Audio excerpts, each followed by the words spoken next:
итни анализи, а што се специфични?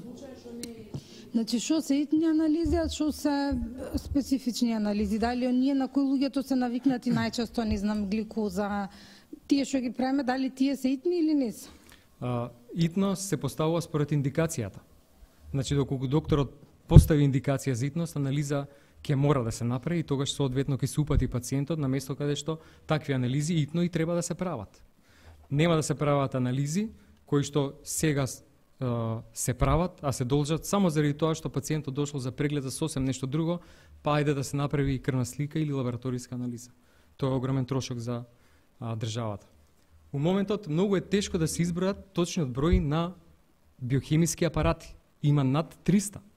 Ние не можеме да ги изброиме заради тоа што многу често се случува да некој производител донира апарат во јавна здравствена установа и после јавната здравствена установа да продолжи да купува реагенси само за тој апарат, пошто тој е систем така наречен затворен и тие анализи се користат само за тој апарат. Ние сега планираме вкупниот број на апарати да биде 112. Има над 120 магазини. Ние не може да го исконтролираме количеството на реагенси кои што се наоѓа таму. Сега планираме да има 8 централни магазини во цела држава, каде што 8 луѓе ќе бидат одговорни и специфично тренирани за таа работа. На тој начин мислиме дека максимално ќе рационализираме работата, ќе се избегне ризикот од тоа што досега се случува, а тоа е да се отвараат анализи кои што може да се користат за околу 100 пациенти, а се користат само за 10. Во моментот кога тоа пакување се отвара, сите други 90 анализи се фрлаат. И тоа го има во огромен број на лаборатории ширум земјата.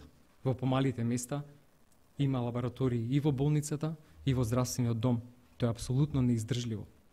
И нема никаква потреба тоа така да продолжи да функционира.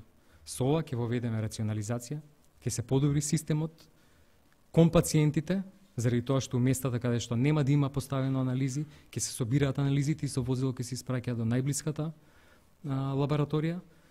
Резултатите, доколку се земат утрото, ќе стигнат истиот ден, не следниот ден. Тоа ќе се случи само ако се има потреба да се извади крв понатаму. Најчесто крв се вади на гладно, рано наутро, и воведуваме електронски лист систем.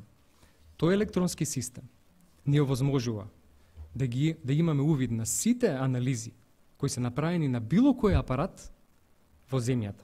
Имаме увид во резултатот, што значи дека нема да се повторуваат анализите. Многу често се случува при прием во болниците докторите да не ги признаваат лабораториските анализи направени во некој друг центар. Понатаму ќе има увид докторот од било кој град, каде и да застане тој пациент и историски какви биле одредени податоци, и најбитно за фондот за здравствено осигурување ќе има увид во точниот трошок кој што е направен за таа анализа, што сега е апсолутно невозможно да се направи заради тоа што анализите се купуваат од еден куп на пари кои што се даваат на јавните здравствени установи. Не одговоривте каде ќе се прават тие итни анализи или итно според индикација.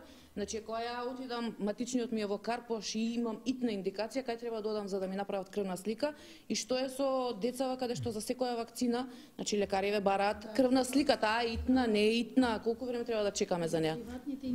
И за Авицена и за Адриалап лабораториеве како ќе функционираат сега? Дали веднаш ќе даваат Дали веднаш ќе може да ги дадат резултатите, например за диференцијална крвна слика, дали во истиот ден, затоа што ги издава за 10 минути, тоа беше нели натовар на фондот? Апсолутно во истиот ден. Се е ова на товар на фондот. Добра, итни анализи ќе се изведуваат секаде каде што има овој болничка дејност. Доколку ќе се утврди итна состојба на пациентот, ќе се упати во најблиската болница каде што има таква лабораторија. Значи,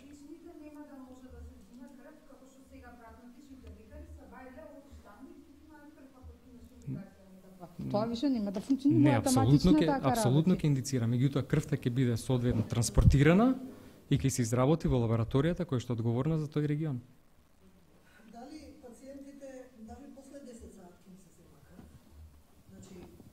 Видите, рано на сабајлено на некој можеби ќе му се слоши во или ќе има потреба. Имам преку мој термин закажано во 13 часот и има индикација да се земе крв. Дали тој пациент ќе му се земе истиот ден крв, кога доаѓаат анализите, дали тие мали портабл апаратчиња што ги најавувате ќе ги задоволат потребите за сите анализи. Бидејќи има, значи се шпекулира дека не ги задоволуваат потребите за малите апарати не ги задоволуваат потребите за сите анализи, но не ни сакаме да ги задоволат. Сите анализи се многу скапи анализи. За итност, за итност комплетно се покрива овој потребата. Станува збор за анализи на крвта, не комплексни испитувања за тумор маркери, имунолошки анализи кои што ќе бидат во 8 централни лаборатории. 2 во Скопје, во Куманово, Штип, Струмица, Битола, Охрид и тето. Доколку има итност, апсолутно дека истиот ден ќе се направи во соодветната централна лабораторија. Доколку не, анализите ќе бидат спремни следниот ден. Дали после 10 сат ќе се земаат анализи? Ќе се зема крв исто како што се зема до сега. Затоа што пишува таму од 10:30 до 14 се собира крвта. Така е. Ќе се зема од цело време крвта, после транспортот, доколку нема итност, резултати ќе бидат готови. Што е со оние пациенти што дошле од друг град, на пример во Скопје, и сега мора да се вратат за повторно утре да дојдат кај истиот лекар за да ја земат анализата, како ќе биде тоа регулирано? Во Скопје е целосно покрен со овој апарати, во истиот момент ќе бидат анализите готови, како што е сега. Истиот ден. Еве што рационализираме. Да ви дам конкретен пример. Во Кавадарци има лабораторија и во здравствениот дом и во болницата. И во здравствениот дом и во болницата има по неколку апарати од различни производители. Нешто што нема потреба да постои. Се набавуваат огромни количини од огромни пакувања заради тоа што нема помали. Огромен број на анализи се изфрлаат. Ние така не може да постигнеме ништо. Очекуваме огромни заштити, граѓаните нема да осетат апсолутно ништо. Дополнително, ќе има бенефит заради тоа што за некои анализи за кои што до сега требале да одат во друг град во Скопје за да се направи таа специфична анализа, сега тоа ќе им биде обезбедено со транспорт кој што го бараме од операторот. Во истиот момент, апсолутно, во истиот момент. Секи биде централизирано на клиничката биохемија. Тоа секако се носи на клиничка биохемија. Каде? Ќе си вадат крв, ќе ги обслужуваат пациентите како сервис, доколку треба, некој дел ќе ги префрлиме на Институтот за биохемија. Но мислам дека нема да има потреба. Или отворени сме да видиме доколку се изнуди потреба, со оглед на тоа што бараме апаратите да се гратис, да не ги купуваме, да дополниме некаде каде што треба, ако има некои тековни оперативни проблеми, што искрено не очекувам, но спремни сме да интервенираме.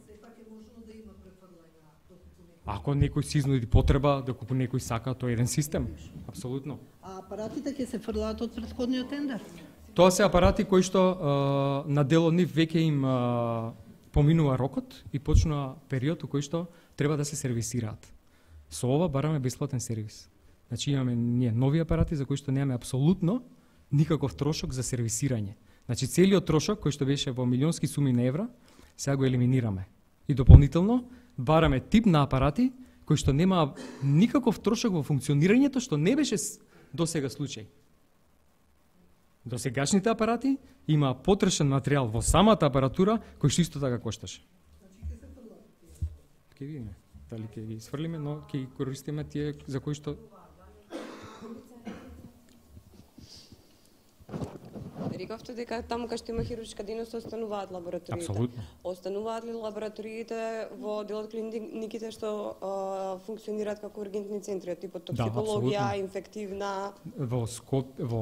На клиничкиот центар главната лабораторија ќе биде сместена во клиничката биохемија. На клиниката за хирургија ќе има апарат кој што ќе може да ги обслужи итните анализи потребни за хирургија. Но тоа секако е систем кој што и сега функционира со транспорт, со транспортерите кои што работат на клиниките. Во таа смисла во кампусот не промовираме ништо ново. Значи на токсикологија лабораторијата ќе нема и на... Така е. Само уште едно подпрашање во врска со ова лабораториите во клиниките. Рековте ќе земаат крв, ќе ги обслужуваат. Со тоа нели сметате дека им ја земате дејноста за она што се остручени луѓе кои се школувале да работат анализи на крв, пософистицирани работи, сега само ќе земаат крв? Никој не може да ја земе струката и за тоа зашто сте едуцирани. Тоа е една голема лабораторија која што ќе има место за сите. Клиничката биохемија ќе биде централна лабораторија која што ќе ги извршува најкомплексните анализи. Може да се и тоа е еден систем јавно здравствен. Може да се приклучат на тимот. Може да бидат вклучени у работата за анализите за кои што на пример биле тренирани. Но ова е систем за кој што сметам дека е неопходно да го воведеме. Ваква рационализација, вакво зачувување, ваков подобар сервис за граѓаните е нешто што навистина ни треба за стварно нешто да постигнеме, да го елиминираме огромниот трошок кој што сега апсолутно не можеме да го контролираме. Со детската болница во Козле, што правиме со таа? И таа нема да има лабораторија? За тоа разговаравме специфично. Не беше планирано, меѓутоа сметаме дека треба да има една мала лабораторија за итни анализи. Инаку сега е предвидено таа крв да се носи во клиничкиот центар. Мислам дека таму ќе се инсталира апарат заради тоа што таму носат многу често деца кои што имаат итна потреба за третман. 8 септември е голема централна лабораторија. Исто како клиничкиот центар. Како сакав да ве препрашам уште едно за Козле, само итни пациенти. Тие што не се итни ќе одат од Козле до клиничкиот центар до биохемиската лабораторија? Никој нема да оди, ќе се транспортира крвта. Пациентите ќе се останат кај што се. Но ако не се лежачки пациенти, ако доаѓаат на преглед? Истото ќе важи. Затоа за Козле како педиатриска установа ќе има една мала апаратура која што најчесто на децата им се потребни тие биохемиски анализи, ЦРП, крвна слика и така натаму. Тоа ќе го има. Апсолутно. Значи да повторам, ќе останат пациентите таму кај што се. Ќе им се овозможи транспорт за анализи кои што до сега ги немало у нивното место у централна лабораторија. Ќе се намали значајно бројот, за повеќе од пола го намалуваме бројот на апаратите, го намалуваме бројот на магазините. Искрено се надевам дека ќе намалиме и бројот на цена по реагенс. Треба и посебни и протоколи и процедура, значи одредени стандарди. Не може тоа да бидат било какви возила и како ќе се пренесува. Дали тоа е дополнителен трошок?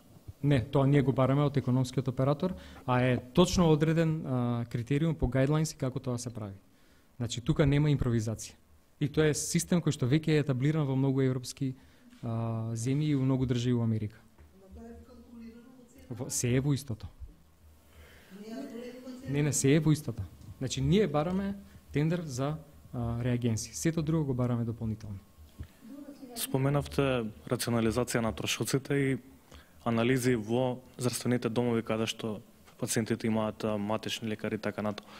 Дали истото може еден таков систем да се подобри во смисла на пациентите од другите градови, односно другите клинички центри кои што се препраќаат во Скопје, а не се итни случаи, а се однесуваат на речеме на некои поедноставни прегледи кои што може да се изведат во другите клинички центри низ Македонија, но можеби таму нема доволно кадар или нема доволно технички средства, а тука пак во Скопје се создава голема редица на чекање, па се чека и до еден месец за прегледи, различни видови на прегледи.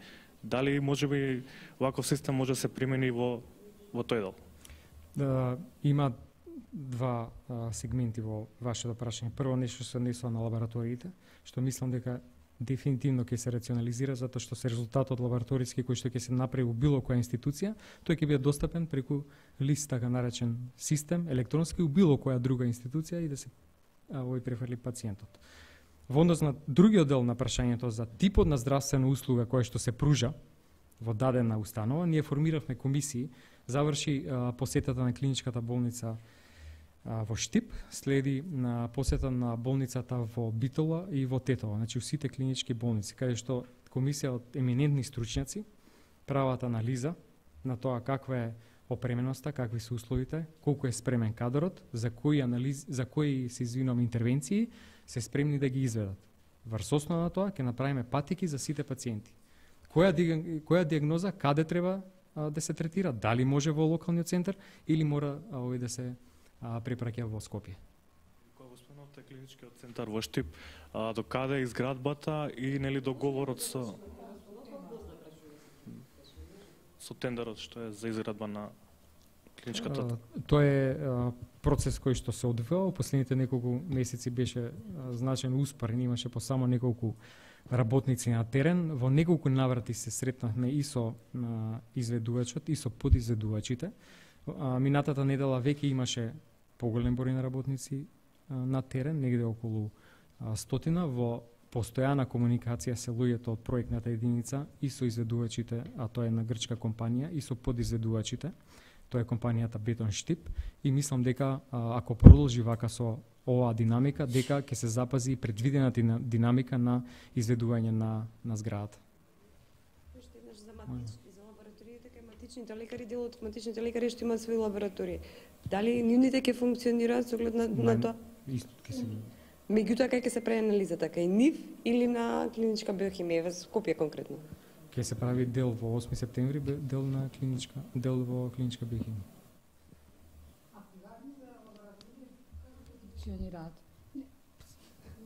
Како што функционира до сега, веројатно. Ќе ги прават анализите или само ќе земаат крв и тие? Приватните лаборатории си имаат нивни. Добро, за нив не се менува ништо. Тоа викам тие, пошто значи затоа што дел од услугите ги добивавме во приватните лаборатории. Сега дали ќе може да речеме да одиме повторно во приватните лаборатории или ќе мора да одиме, нели фондот имаше договори за со кој за кај анализ. Тој систем на договори со приватните останува така како останува така, нема тоа се промени, тоа се надевам дека се промени ускоро и инако сме плаќале за нешто во приватна лабораторија да ги регулира цените. Кога велите резултатот истиот ден, тоа значи дека од клиничка биохимија по електронски пат ќе биде пратено кај матични лекари на секаде низ цела држава. Повелите.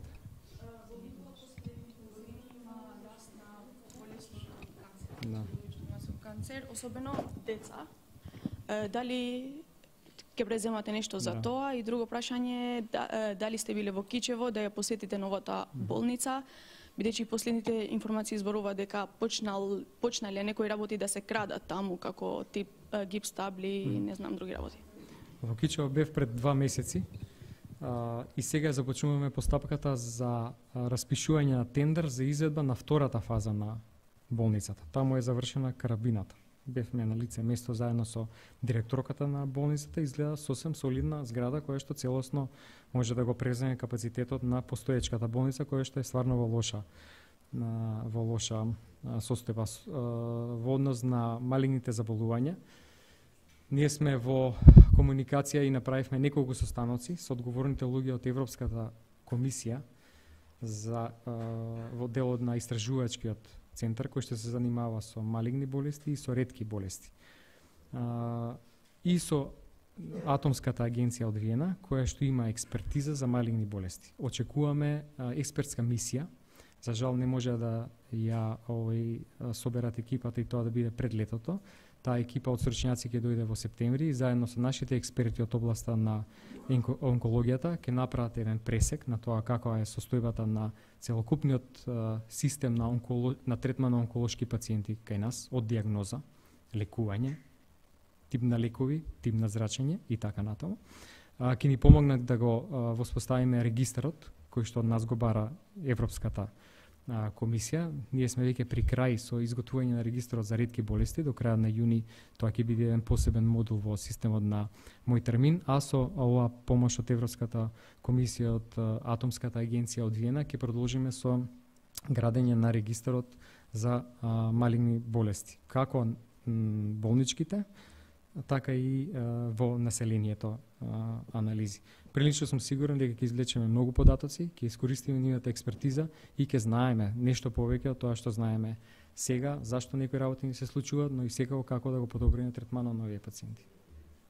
Министре, дали го испитавте случајот со 12 годишното дете на кое 6 месеци никој не сакал да му направи операција на повредената нога и дали веќе го пријавивте лекарот кој што им барал пари за операцијата? Разговарав со мајката пред неколку дена кога ја погледнав сторијата на Сител. Веќе следниот ден организиравме преглед на соодветната клиника и операцијата се закажа за следната недела во однос на тоа што мајката кажа како информација што и како и се случувало, разговара со представници на Министерството за внатрешни работи, па ќе видиме како понатаму ќе се продолжи. Ќе го пријавите лекарот? Па разговаравме со нив, направивме координација, чекам повратни информации. Колку лаборатории централни ќе има? 8 централни. Кажете ми како ќе 2 во Скопје, Куманово, Штип, Струмица, Битола, Охрид и Тетова.